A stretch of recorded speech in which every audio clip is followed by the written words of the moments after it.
Well, let's talk about powertrains for a moment. We looked at 5 different types of powertrains. Of course, the conventional vehicle that most people drive today is an internal combustion engine vehicle which runs on either gas or diesel and powers your vehicle. And the next category is, of course, the hybrid, which is basically also gasoline or diesel powered, and yet it is more efficient and does operate with a battery that gives it a greater degree of efficiency by smoothing out demand on the load.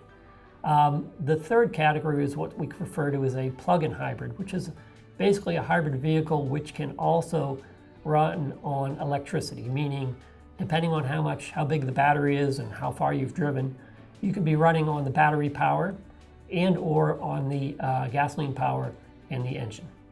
The fourth area is the battery electric vehicle, which is run entirely on the energy that is stored in the battery of the vehicle.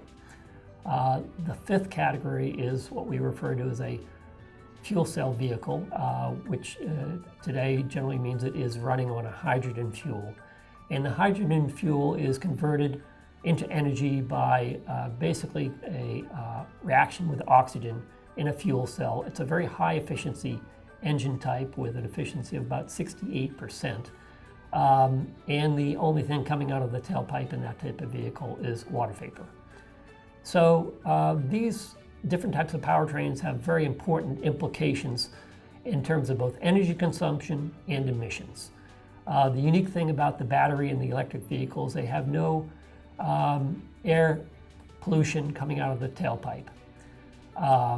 However, we have to recognize how you make those types of energy also has a CO2 footprint and a pollution footprint.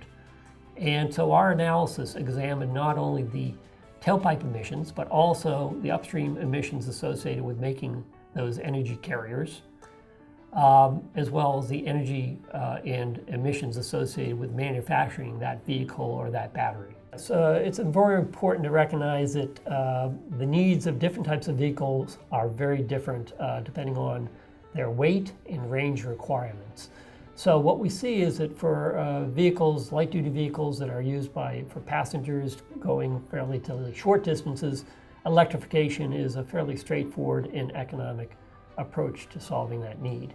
Now, when you look at long-haul trucking, where vehicles need to make trips on U.S. highways of hundreds of miles in a day, it becomes very challenging, partly because the batteries in general have a low energy density relative to certainly gasoline and even relative to pressurized hydrogen.